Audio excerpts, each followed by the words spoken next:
તમે કોઈને દિલ ફાડીને પ્રેમ કરો, તમે જીવનમાં એટલી બધી મહેનત કરો કે સફળતા તમને વરવી જોઈએ, તમને પસંદ કરવી જોઈએ, તમે એટલો પરિશ્રમ કરો કે તમને એવું લાગે કે તમારો સ્પર્શ થતાની સાથે જે જગ્યા પારસમણી બની જવાની છે, પણ દરેક જગ્યાએથી તમને રિજેક્શન મળે, તમને એટલા માટે માત્ર ન સ્વીકારવામાં આવે કેમ કે તમે કાં તો બ્રાહ્મણ, ક્ષત્રિય કે વૈશ્યમાં નથી આવતા, તમને કોઈ વર્ણની માનસિકતાથી પીડિત અને પ્રભાવિત લોકો શુદ્ર માની બેઠા છે, અને એ લોકો માને છે કે તમે નીચ છો અને તમે કામના નથી, અને એ માનસિકતા જ્યારે તમને એ હતાશા સુધી લઈ જાય, એનાથી મોટી જીવનની કોઈ મોટી હતાશા નથી હોતી. કમનસીબી એ છે કે 21મી સદીમાં જ્યારે દેશમાં ચારેય તરફ બંધારણની વાતો થવી જોઈએ, ત્યાં કોઈ કથાકાર વ્યાસપીઠ પરથી ઠાકોર અને કોળી સમાજનું ઉદાહરણ આપીને સમાજને સંસ્કાર વગરના કહી રહ્યા છે. અસલી સંસ્કાર વગરનું કોણે આજે પ્રશ્ન કરવો છે. નમસ્કાર, આપની સાથે હું દેવાંશી.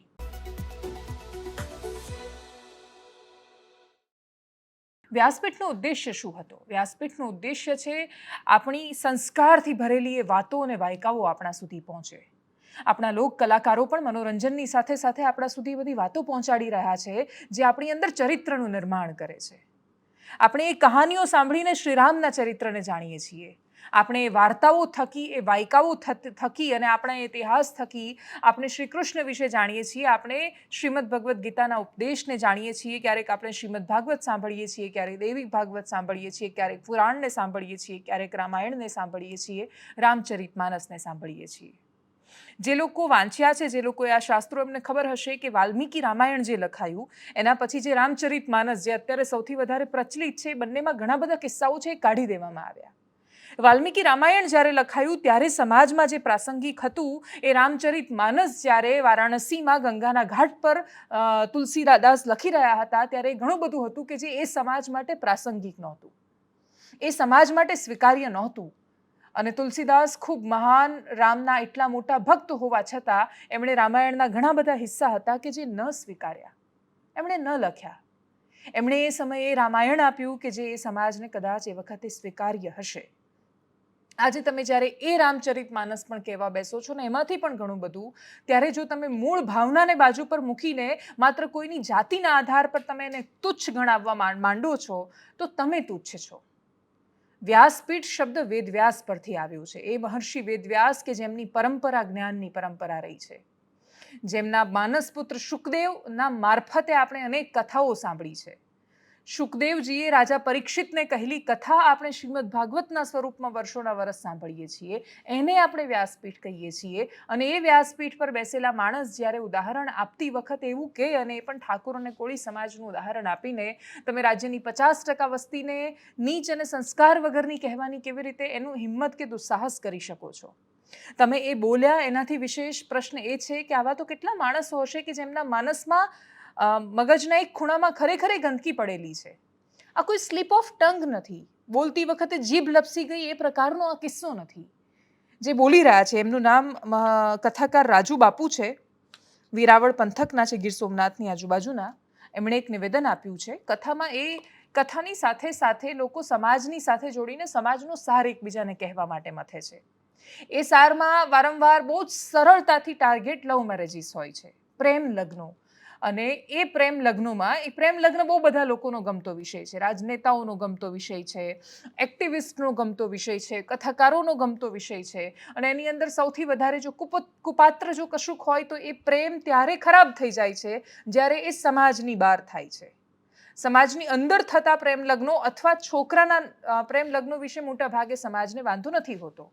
એ જ સમાજ જ્યારે છોકરી નથી મળતી ત્યારે પોતાના દીકરા માટે બહારથી છોકરી શોધીને લાવે છે, એ વખતે કશું જ નથી જોતા, ત્યારે પ્રશ્ન નથી પૂછતા કે અહીંયા કેમ એ બધી વાતો લાગુ નથી પડતી. પણ ખેર, આપણે પિતૃસત્તાક માનસિકતાને કોઈ જ પડકાર આપતી વાતો ન કરતા આ મહારાજે શું કહ્યું એના વિશે વાત કરીએ. તો એમણે કહ્યું કે આજકાલના છોકરા ક્યાંય પણ મેરેજ કરી દે છે, લવ મેરેજ કરે છે અને પછી સંસ્કાર વગરના લોકો સાથે વાત કરે છે. આગળ એ ઉદાહરણ આપે છે કે તમે સાધુ સમાજમાંથી આવતા હોય કે તમે બ્રહ્મ સમાજમાંથી આવતા હોવ ને તમે પછી ઠાકોર કોળીની છોકરી કે છોકરા સાથે લગ્ન કરો. એટલે એક્ઝેક્ટલી એ મહારાજ શું કહેવા માંગે છે એ તો એ રાજુ બાપુ જ સમજાવી શકે. એના પછી એમણે માફી પણ માંગી છે. વિવાદ ખૂબ મણસ્યો છે, ઘણા બધાના નિવેદનો સામે આવ્યા છે. અલ્પેશ ઠાકોરે કહ્યું કે અમે એમને છોડવાના નથી. એ સિવાય કોળી સમાજમાં આગેવાનોમાં પણ રોષ છે અને આપણે ત્યાં તો સમાજનું નિવેદન અને ટિપ્પણી શું કરી શકે છે. આપણી તો આખી લોકસભાની ચૂંટણી એના પર ગઈ છે. આપણે ક્યાંય લોકસભાની ચૂંટણીમાં દેશના મુદ્દાઓ પર ચર્ચા જ નથી કરી. આપણે માત્ર એ મુદ્દા પર ચર્ચા કરી છે કે અહીંયા આટલા ક્ષત્રિય સમાજના લોકો છે, ક્ષત્રિય સમાજની સાથે જો ઓબીસી સમાજનું આ કોમ્બિનેશન થઈ જાય ને આ જાતિની સાથે આ જાતિ આવી જાય, અહીંયા આ જાતિ આમ સેટ થઈ જાય તો ચૂંટણીમાં હારી જાય ને આ જીતી જાય. આપણી આ જ ચૂંટણી રહી છે, અમે આ જ કર્યું છે આખી લોકસભામાં. એટલા માટે કેમ કે એ વાસ્તવિકતા હતી, જે ગ્રાઉન્ડ પર જે થઈ રહ્યું હતું એ કે એક સમાજની સાથે બીજા સમાજનું આવીને લોકોની અંદર એ જનૂન જાગવું કે નહીં મારે સમાજ માટે મતદાન થકી કશું કરવાનું છે. તો આપણી ચૂંટણી આના પર ગઈ છે. તો શું આપણે નથી જાણતા કે સમાજ પર બોલાયેલા મુદ્દા કઈ દિશામાં જઈ શકે છે? કથાકાર રાજુ બાપુએ શું કહ્યું છે સાંભળીએ એમને. એના પછી જે પ્રતિક્રિયાઓ આવી છે એ પણ સાંભળીએ. એક આપણા સમાજની દીકરી એક ઠાકોર કોળીના સમાજના છોકરાએ લગ્ન કરી લી. ભય લાગે, કલંક લાગે. સાધુ ને બ્રાહ્મણ તમારું કુળ હોય, સાધુ કુળ હોય, બ્રાહ્મણ કુળ હોય, એ તમે એક કુળના સંતાન છો, જરૂર કરી શકાય. પણ જે કુળમાં કોઈ સારો વિચાર નથી, જે કુળમાં કોઈ સંસ્કાર નથી, એવા કુળના યુવાન હારે લગ્ન કરે, એવા કુળની યુવતી હારે લગ્ન કરે. તમે થોડોક વિચાર કરજો કે તમે જે કુળમાં જન્મા છો, તમારામાં જે લોહી ઉતર્યું છે, એ લોહી કોઈ નીચ કુળની સ્ત્રી હારે લગ્ન કરો અને એનું સંતાન થાય, એમાં શું હોય? આપણા સમાજમાં કહેવત છે, નાતે મરવું, નાતે વરવું, નાતે તરવું. વાલા, નાતથી મોટું કોઈ નથી. વણશંકર પ્રજાનો અર્થ થાય નીચ કુળમાં જન્મેલા સંતાન, નીચ કુળની કન્યાથી જન્મેલા સંતાન, નીચ પરિવારથી જન્મેલા સંતાન. અને કોળી સમાજ, ઠાકોર સમાજનું સન્માન હું ખુદ જાળવવા માંગુ છું. મારા હૃદયમાં એ સમાજ માટે કોઈ દિવસ ક્યારેય કડવાશ નહોતી અને મેં ક્યારેય સમાજને નીચો નથી માન્યો, કારણ કે એ સમાજને હારે હું મોટો થયો છું.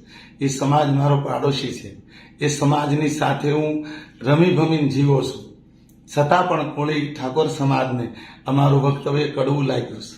એટલા માટે કે એ મારા વક્તવ્યમાં હજારો મા બાપની વેદના છે. પણ તમારું જે નામ લીધું ને, એ કાયદેસર મારી ભૂલ છે અને એ ભૂલની ક્ષમા માંગતા મને એક હૃદયથી દુઃખ થાય છે કે હું હરેક સમાજને ચાહું છું, હરેક સમાજ મારું, હું જેને મારા માનું છું, અને છતાં પણ કોળી સમાજને આ વાત કડવું લાગ્યું અને છતાંય મારાથી ભૂલથી બોલાયું છે. હું એ બદલ ક્ષમા માંગુ છું. ત્યારે વ્યાસપીઠ ઉપરથી આ રીતે જાતિ વિશે ટિપ્પણી કરવી આ દુર્ભાગ્યપૂર્ણ છે ને. હિન્દુ સંસ્કૃતિ, હિન્દુ સમાજને તોડવાનું આ કાવતરું છે. હિન્દુ સમાજમાં જાતિના વાડા પાડી અને હિન્દુ સમાજને અલગ કરવાનું આ કાવતરું છે અને એની સામેનો મારો વાત છે. એમણે જે વાત કરી લવ મેરેજની, તો લવ જેહાદ થાય છે, જ્યાં હિન્દુઓની છોકરીઓ ઉઠાય છે ત્યાં કેમ નથી બોલતા? આ પ્રકારની વાત. અને પ્રેમ એ કોઈનો ઇજારો નથી, સંસ્કાર એ કોઈનો ઇજારો નથી. સંસ્કાર, પ્રેમ, આ બધું જ એ કોઈ જાતિનો ઇજારો નથી. એમ એટલે આ પ્રકારની વાત કરે એ હું માનું છું દુર્ભાગ્યપૂર્ણ છે. એમણે આવી વાત ના કરવી જોઈએ. અમે બહુ સ્પષ્ટ વાત છે, એમણે માફી તો માંગી છે અને માફી આપી પણ દઈએ. પણ મૂળ મુદ્દો એ છે કે એમની જે માનસિકતા છે, માનસિકતા છતી કરે છે. આવા કથાકાર ના હોય. મોરારી બાપુ જોઈ લો, જિગ્નેશ દાદા જોઈ લો. આ કથાકારો જે છે, આ કથાકારોમાંથી લોકો કંઈક શીખતા હોય છે. રામ, કૃષ્ણ, એનું જે જીવન છે એમાંથી લોકો બોધપાઠ લઈ અને જીવન જીવવાનો પ્રયત્ન કરતા હોય છે. પણ આ પ્રકારની વાત કરે જયારે કોઈ કથાકાર, ત્યારે આ હું એવું માનું છું કે અમને કથાકાર કહેવાનો કોઈ અધિકાર નથી. આપણી રાજ્ય સરકાર કઈ યોજના એક ચલાવે છે એના વિશે પણ વાત કરવી છે. યોજનાનું નામ છે ડોક્ટર સવિતાબેન આંબેડકર યોજના. ડોક્ટર સવિતાબેન આંબેડકર આંતરજ્ઞાતીય લગ્ન યોજના છે. સરકાર એક બાજુ એવા લગ્નોને પ્રોત્સાહન આપે છે જે આંતરજ્ઞાતીય થાય, અને એમાં પણ એટલે જો કોઈ એસસી છોકરા સાથે, દલિત સમાજમાંથી આવતા છોકરા સાથે બાકીના કોઈ પણ અન્ય સમાજની છોકરી કે જે જનરલ કે ઓબીસી સમાજમાંથી આવતી હોય તો જનરલ કે ઓબીસી સમાજની છોકરી જો એસસી છોકરા કે વાઇસ વર્સા છોકરા સાથે છોકરી એ રીતે લગ્ન થાય છે તો સરકાર એમને પ્રોત્સાહન આપે છે, રૂપિયા આપે છે, અને જે ખાસો એવું હજારો લાખની સંખ્યામાં એ રૂપિયાનો નંબર હોય છે રૂપિયાનો, સરકાર એમને પ્રોત્સાહન આપે છે અને એ હેઠળ ઘણા બધા લગ્ન પણ થાય છે, એની હેઠળ નોંધણી પણ થાય છે. સરકાર કહે છે કે એનો ઉદ્દેશ્ય શું છે, તો સમાજની અંદર જે વૈમનસ્યતા આવી છે આપણી અંદર, ખાસ તો અસ્પૃશ્યતા જેવી જે બીમારીઓ છે એ દૂર થાય. આજે પણ આ જ ગુજરાત રાજ્યના કેટલાય ગામડાના કૂવાઓ એવા છે કે જ્યાં દલિત સમુદાયના લોકો પાણી નથી ભરી શકતા. લોકો ઓબીસી અને કોળી માટે પણ, એટલે ઠાકોર અને કોળી સમાજ માટે જો આટલી ઘૃણાસ્પદ લાગણી ધરાવે છે તો તમે કલ્પના કરી શકો છો કે એ લોકો દલિત સમાજ માટે શું વિચારતા હશે, અથવા એ લોકો જ્યાં રહેતા હશે ત્યાં આજુબાજુ દલિત સમાજના લોકોની પરિસ્થિતિ કેવી હશે. આપણે દ્રશ્યો ભૂલી ગયા કે હમણાં જ ગાંધીનગરમાં એક વ્યક્તિને ઘોડા પરથી ઉતારવામાં આવ્યો અને એને એટલે માર મારવામાં આવ્યો કેમ કે એ દલિત હતો ને ઘોડે ચડ્યો. એને ત્યાં જેણે માર્યો હતો એ ઠાકોર સમાજનો છોકરો હતો. એ જ સમાજના એક છોકરાને બનાસકાંઠામાં મંદિરમાં પ્રવેશ ન કરવા દેવામાં આવ્યો. શું કામ? તો કે એ ઠાકોર સમાજ માટે છે. આ કુચક્ર છે, આ વિષ ચક્ર છે. આપણે ત્યાં દરેક જાતિ પોતાનાથી એક નીચી જાતિ શોધી લે છે અને પછી એ જાતિની સાપેક્ષમાં પોતાને મોટી અને મહાન સાબિત કરે છે. તમે સાપેક્ષમાં મોટા કે મહાન કેવી રીતે થઈ શકો છો? આજે પીડા છે તો એ જ સમુદાયમાંથી આવતા લોકો સમજી શકે જે લોકોએ આખું જીવન સંઘર્ષ કર્યો છે અને છતાંય એમને એટલો વધારે સંઘર્ષ કરવો પડ્યો છે ક્યાંક પહોંચવા માટે જે કદાચ બીજું કોઈ સરળતાથી પહોંચી શક્યું હોત. વડોદરા પાસે એક વૃક્ષ આવેલું છે વડોદરામાં જ, મહારાજા સયાજીરાવ ગાયકવાડ, એમણે ડૉક્ટર ભીમરાવ આંબેડકરને સ્કોલરશિપ આપી, એમને ભણવા માટે મોકલ્યા અને પછી એમને રાજ્યમાં નોકરીએ રાખ્યા બરોડામાં. એ જ્યારે બરોડા નોકરી કરવા માટે આવ્યા ત્યારે ડૉક્ટર ભીમરાવ આંબેડકરને કોઈ રહેવા માટે ઘર નહોતું આપ્યું. પોતાનું નામ બદલીને એ પારસી સમુદાયની એક કોલોનીમાં રહ્યા તો ખબર પડી ગઈ કે આ દલિત છે તો એમને ત્યાંથી મારીને બહાર કાઢી મૂકવામાં આવ્યા. એ વૃક્ષની નીચે જ્યાં ડૉક્ટર ભીમરાવ આંબેડકરે પોતાને પ્રશ્ન કર્યો હશે કે એક ચોક્કસ જાતિમાં, મહાર જાતિમાં જન્મવા સિવાય એમના જીવનનો દોષ શું હતો, એમનો એમને જવાબ નહીં મળ્યો હોય. આપણા દેશનું બંધારણ કદાચ એ શોષિત, પીડિત અને વંચિતોના અવાજના સ્વરૂપમાં હતું. કમનસીબે બંધારણ લોકો સુધી પહોંચે કે ન પહોંચે, કથાઓ પણ એના સારા ઉદ્દેશ્યની સાથે પહોંચે કે ન પહોંચે, નફરત બહુ જલ્દી પહોંચી જતી હોય છે. એનું જ ઉદાહરણ આ રાજુબાપુની કથામાંથી સામે આવ્યું છે. આ પ્રકારના લોકોએ પોતાનું આ પ્રકારની જે હીન માનસિકતા છે એનાથી એટલા માટે બચવું જોઈએ કેમ કે ઘણા બધા લોકો એવા છે કે જે આ પ્રકારનું સ્ટેટમેન્ટ આપ્યા પછી એવું કહીને બચી જતા હોય છે. એટલે હમણાંનું તાજું ઉદાહરણ પદ્મિનીબા વાળાનું છે. એટલે પદ્મિનીબા વાળાએ બહુ જ ખરાબ રીતે પોતાની માનસિકતા પ્રગટ કરી કે તમે મૂછો કેવી રીતે રાખી શકો, તમે ઘોડી પર કેવી રીતે ચડવા માંડ્યા, તમારે નાનો છોકરો હોય તો એને બાપુ કહીને જ બોલાવવાનો, તમે તો સાવરણા લઈને ફરતા હતા અને માથે જૂતા ઉપાડતા હતા. આ પ્રકારની વાહિયાત વાતો કર્યા પછી એમણે કહ્યું કે હું તો બહુ કામ કરું છું દલિત સમાજ માટે. તમે કોઈના માટે હીન માનસિકતા રાખીને પછી તમે એને લાખો રૂપિયા આપી દેશો તો એનાથી તમે એની રિસ્પેક્ટ એને પાછી નથી આપી શકવાના. આપણે માણસનું આત્મસન્માન નથી જાળવી શકતા. 21મી સદીમાં માણસને શોભે એવું વર્તન નથી કરી શકતા. આપણે ગમે તેટલી મોટી વાતો કરતા હોઈએ, આપણે સામાજિક રીતે કેટલા પછાત છીએ દરરોજ સાબિત કરતા જઈએ છીએ. આ એક વ્યક્તિનું વ્યાસપીઠ પરથી બોલાયેલું વાક્ય છે અને એટલા જ માટે આના પર વારંવાર પ્રશ્નો થવા જોઈએ અને એ રીતે પ્રશ્નો થવા જોઈએ કે તમારે જ્યારે રાજ્યની અંદર ચરિત્રનું નિર્માણ કરવાનું હતું, તમારે વ્યાસપીઠ પરથી એ કહાનીઓ પહોંચાડવાની હતી કે શ્રીરામનું ચરિત્ર શું છે, તમારે કહેવાનું હતું કે કૃષ્ણનું ચરિત્ર શું છે, તમારે કહેવાનું હતું કે આપણને ધર્મના નામ પર કોઈની સાથે ભેદભાવ કરવાનું તો અત્યારે તો નથી જ શીખવવામાં આવ્યું. તમારે કંઈ પણ બોલતી વખતે યાદ રાખવાનું હતું કે ભૂતકાળ આપણો જો અમુક અંશે ઘણા બધા ક્ષેત્રમાં, ઘણી બધી ઘટનાઓમાં જો અસમાનતાઓથી ભરેલો હતો તો એ હવે આપણી જવાબદારી છે કે એ સમાનતાઓને દૂર કરીએ અને એ અસમાનતા દૂર નથી કરી શકતા તો મોઢું બંધ રાખીએ. બાકી મનની અંદર રહેલી ઘૃણા જો તમે વ્યાસપીઠ પરથી બોલવા માંડો છો તો એ તમે બહુ વિશાળ સમાજનું, સમુદાયનું અપમાન કરી રહ્યા છો. તમે જે પોતાની જાતને જે પવિત્ર માની રહ્યા છો, તમે જો માત્ર બ્રાહ્મણ અને ક્ષત્રિય અને અમુક અંશે વણિક સમાજના લોકોને, આ ત્રણ સિવાય જો તમે કોઈને પવિત્ર જ નથી માનતા તો એ પવિત્ર બહુ જ ઓછા લોકો છે. આખી દુનિયા તો એ હિસાબથી, તમારા હિસાબથી અપવિત્ર છે અને એની અંદર કોઈ સંસ્કાર જ નથી. તો તમારે એ ગામડાઓમાં જઈને એ બ્રાહ્મણ સમાજના છોકરાઓને પણ પૂછવું પડશે ને, જે લોકો જ્યારે ગામમાં છોકરી નથી મળતી ત્યારે બીજી છોકરી લઈને આવે છે, ત્યારે કોઈ નીતિ નિયમો લાગુ નથી પડતા. કૂવાની અંદર દેડકું જેમ રહે છે અને એવું સમજે છે કે આટલું જ વિશ્વ છે, એમાંથી જ્યાં સુધી બહાર નહીં આવે અને આ દુનિયા વિશાળ છે અને આ દુનિયા કેમ વિશાળ છે એ નહીં સમજે ત્યાં સુધી આ પ્રકારની અપરાધિક વાતો સામે આવતી રહેવાની છે. આગળ વાત રાજ્યની રાજનીતિની કરતાં પહેલાં દેશની રાજનીતિની કરીએ. રાજ્યમાં પણ ખૂબ મોટા એક બે સમાચાર છે, પણ એના વિશે વાત કરતાં પહેલાં આજે 5મા તબક્કાનું મતદાન, માત્ર 2 તબક્કાનું મતદાન બાકી છે. આજે 49 બેઠકો પર વોટિંગની સાથે 428 બેઠકો પર મતદાન પૂરું થઈ ગયું છે. દેશની 543માંથી 428 પર વોટિંગ થવાનો મતલબ કે હવે 115 જેટલી બેઠકો બાકી છે. 2 તબક્કા છે અને એમાં મતદાન પૂરું થઈ જવાનું છે. છેલ્લા 2 તબક્કાઓમાં ખૂબ મહત્વની, એટલે જેમ કે 1લી તારીખે બનારસ જેવી બેઠક પર પણ મતદાન છે. યુપી બિહારની અમુક મહત્વની બેઠકો, એટલે બિહારમાં પાટલી સાહિબ અને પાટલીપુત્ર, પટના સાહિબ અને પાટલીપુત્રા બંને બેઠકો પર પણ મતદાન થવાનું છે. તો આ મોટા ભાગની જે બેઠકો છે એ એકદમ પ્રેડિક્ટેબલ છે, જે ખબર જ છે મોટા ભાગે. એટલે જેમ કે બનારસમાં કોઈ એવી શંકા વ્યક્ત નથી કરતું કે અહીંયા નરેન્દ્ર મોદીની સામે કોઈ ટક્કર છે, કેમ કે બનારસ એકદમ વન સાઇડ છે.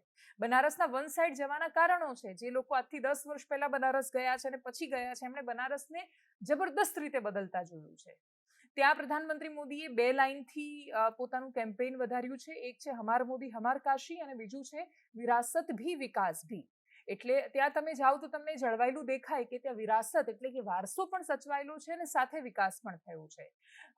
બનારસના લોકો પોતાની વિરાસત, પોતાના વારસાની સાથે એક લાગણી, અટેચમેન્ટ ધરાવે છે અને એની સાથે તમે જ્યારે એને વિકાસ આપો છો એટલે ત્યાં બનેલા નવા રસ્તાથી માંડીને, ઓવરબ્રિજથી માંડીને, ઘાટના નવીનીકરણથી માંડીને, રાજઘાટ પછી કોઈ ઘાટ જ નહોતો, ત્યાં નમો ઘાટ એક બન્યો. સૌથી સુંદર ઘાટ એ બન્યો જે નવા બને એમાંથી, ને એના પછી નમો ફેઝ 2નું કામ ચાલી રહ્યું છે ઘાટનું. ઘાટ પરની ગંદકી ઓછી જોવા મળે છે. ગંગા માતા સરખામણીએ વધારે શુદ્ધ જોવા મળે છે. આજે પણ યાત્રિક અને જે એક ભારતીય માનસિકતા બની ગઈ છે કચરો ફેંકવાની, ગમે તેટલા પ્રયત્નો કરીએ એ માનસિકતા 10-15 વર્ષમાં દૂર નથી થઈ શકવાની. આપણને જેમ ગંદા થતા વર્ષો લાગ્યા એમ કદાચ સુધરતા એ વર્ષો લાગવાના છે. મૂળ રૂપે આપણે આ નહોતા, એટલા માટે કદાચ બહુ જલ્દી આપણે તો સભ્યતાઓના જનક છીએ. દુનિયાની અભૂતપૂર્વ સભ્યતાઓ, એટલે મોહેંજો-દડોથી માંડીને, ધોળાવીરાથી માંડીને, ગુપ્ત મૌર્ય શાસનથી માંડીને અનેક સમય સુધી આપણે બહુ સારી પરંપરાના વાહકો છીએ. પણ આપણે વચ્ચે થોડા ભટકી ગયા, ભ્રષ્ટ થયા. વર્ષોના વર્ષો, કદાચ આપણા 500 વર્ષ એમાં નીકળી ગયા, 500 ઉપરાંત વર્ષ એમાં નીકળી ગયા. પણ હવે ફાઇનલી તમે જ્યારે વિચારી રહ્યા છો કે ગંદકી ન કરવી જોઈએ, તો એમાંથી બહાર આવતા પણ આપણને વર્ષો લાગવાના છે. એટલે બનારસમાં એક આ વિરાસત ભી વિકાસ ભી, એક હમાર મોદી હમાર કાશી એ લોકોની સાથે કનેક્ટ થવા માટેનું સૂત્ર છે. તો મોટાભાગે આ પ્રકારની લોકસભાની બેઠકો છે જે છેલ્લા 2 તબક્કામાં જ્યાં મતદાન થવાનું છે. 1લી તારીખે મતદાન પૂરું થાય, એના પછી 5-6 વાગ્યા પછી એક્ઝિટ પોલ સામે આવી જવાના છે. 4 જૂને એક્ઝેક્ટ પોલ એટલે કે પરિણામ સામે આવવાના છે. પણ પરિણામો કેદ થઈ ગયા છે કે દેશમાં કોની સરકાર બની રહી છે. 428 લોકસભા બેઠક પરના પરિણામો ના 2014 વાળી કોઈ લહેર છે દેશમાં, ના 2019 વાળી લહેર છે. પરંતુ છતાંય શું સત્તા પરિવર્તન તરફ એ વાત જઈ રહી છે? તો મોટાભાગના લોકોનો એમાં જવાબ એટલા માટે નકારમાં છે કેમ કે દ્વિધા છે ખાસી બધી. મતદારનું મન નથી કરી શકાયું એટલા માટે. મતદાર વોકલ નથી, ખુલીને બોલ્યો નથી બહુ બધી વાત પર. પણ એનો મતલબ એ નથી કે એનું જે મતદાન છે એ સાવે સાવ બદલાઈ ગયું છે, કેમ કે એ ચોક્કસથી ઘણી બધી શંકા, કુશંકા અને દ્વિધામાં જોવા મળ્યો છે, જે 2019માં બિલકુલ નહોતો જોવા મળ્યો. 2019માં રાષ્ટ્રવાદ માટે સામાન્ય માણસોએ વોટ કર્યા છે. વોટ નથી કર્યા, ટ્રિબ્યુટ કરી છે. 2019માં જે મતદાન થયું છે એ વોટિંગ નહોતું, એ ટ્રિબ્યુટ આપી રહ્યા હતા લોકો. દેશના જવાનોને ખુલીને બહાર નીકળતા હતા. 2024માં કોઈ જ એ પ્રકારની કોઈના માટે પ્રેમની લહેર નથી એટલી બધી, તો સામે એટલી નફરતની લહેર પણ નથી. એટલે પ્રધાનમંત્રી મોદી માટે એટલું બધું હેત વરસ્યું છે જે 2014માં કે 19માં વરસ્યું છે, એટલું એટલીસ્ટ એવું ગ્રાઉન્ડ પર નથી દેખાયું. પણ સામે એટલી ચીડ કે નફરત પણ નથી લોકોમાં. અને એટલા માટે જે પરિણામો છે બહુ જ રસપ્રદ રહેવાના છે. ઘણી બધી લોકસભા બેઠકો પર ભારતીય જનતા પાર્ટી ગમે તેટલા 400 પારના દાવા કરે, આંકડાઓને નજીકથી સમજવાની કોશિશ કરીએ છીએ તો એટલા માટે પ્રેક્ટિકલી શક્ય નથી લાગતું કે જેમ કે હું હમણાં જ બિહારથી આવી રહી છું, ઉત્તર પ્રદેશમાં બનારસના હિસ્સામાંથી આવી રહી છું, તો બિહાર 40માંથી 39 બેઠક એનડીએને નથી આપી રહ્યું, બહુ સ્પષ્ટતા સાથે નથી આપી રહ્યું. એવું નથી કે સાવ 20 બેઠકો પર સમેટાઈ જશે, 30ની ઉપર મેનેજ કરી લેશે, પણ જે 4, 5, 6, 7 કે 9 ગમે તેટલી બેઠકોનું ત્યાં ગેપ પડે છે, ગેપ તમે ફૂલફિલ ક્યાંથી કરશો? મહારાષ્ટ્ર છે એ એટલું અદ્ભુત પરિણામ નથી આપી રહ્યું એવા ઘણા બધા લોકો કહી રહ્યા છે. જે મિત્રો ત્યાં રિપોર્ટિંગ કરી રહ્યા છે એમને પૂછીએ છીએ તો એમનું પણ એવું કહેવું છે કે મહારાષ્ટ્ર એટલું અદ્ભુત પરિણામ એનડીએને નથી આપી રહ્યું જેટલું 2019માં આપી રહ્યું હતું. ગુજરાતમાં ચૂંટણી ભારતીય જનતા પાર્ટી માટે એટલી સરળ નથી રહી જેટલી 19માં રહી છે. 1 કે 2 સીટનો ફરક પણ ગુજરાતનો ફરક એ બહુ મોટો ફરક હોય છે. રાજસ્થાનમાં પણ પૂરી બેઠકો નથી આવી રહી. 25માંથી 25 જે ગયા વખતે એનડીએને હતી, આ વખતે એટલું સંપૂર્ણ પરિણામ નથી આવવાનું. બાકીના જે રાજ્યો રહ્યા, હિમાચલ પ્રદેશ, ઉત્તરાખંડ, હરિયાણા, પંજાબમાં એમ પણ એટલું બધું સારું પરફોર્મન્સ તો પહેલા એ નહોતું, પણ જ્યાં હતું ત્યાં આ પ્રકારની અપેક્ષા છે ભારતીય જનતા પાર્ટીને. અહીંયાનું પૂરેપૂરું અકબંધ રહે અને દક્ષિણમાં શરૂઆત થાય તો 400 પાર જઈ શકાય.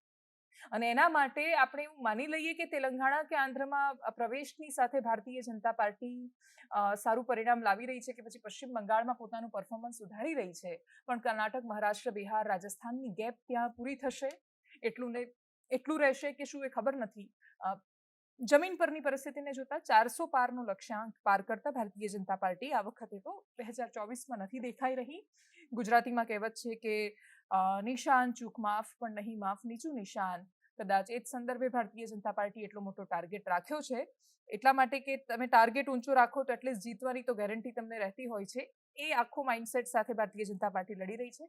સરખામણીએ બાકીના પક્ષો, કોંગ્રેસ કરતાં પણ જે રિજનલ પાર્ટીઝ છે, સ્થાનિક પક્ષો છે, એ ચૂંટણી વધારે સારી રીતે લડ્યા છે.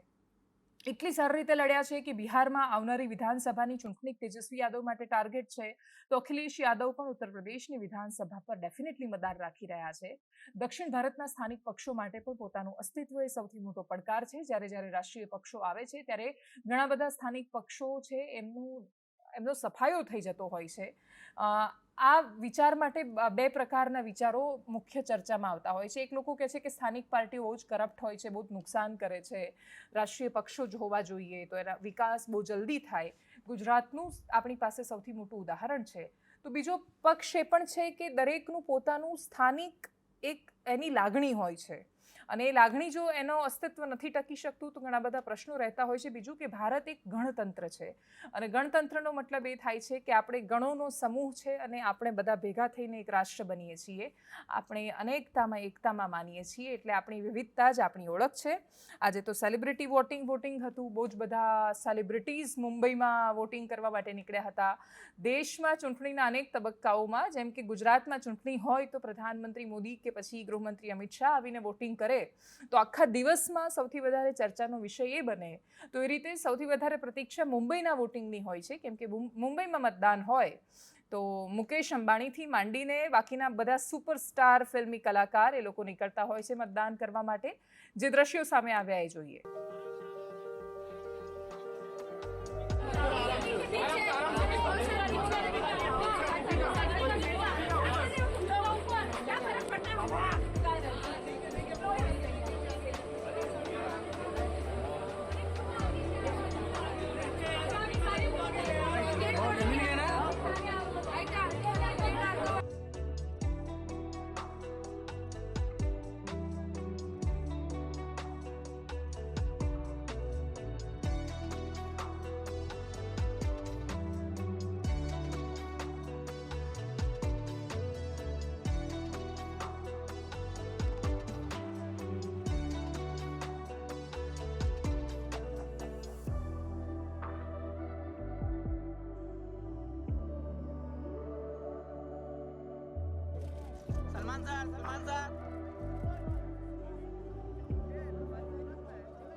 રાજ્યની રાજનીતિ પર આવી જઈએ. ભારતીય જનતા પાર્ટી માટે સૌથી ટફ બનેલી બેઠકોમાંથી અતિશય મહત્વની બેઠક ભરૂચ લોકસભા બેઠક છે.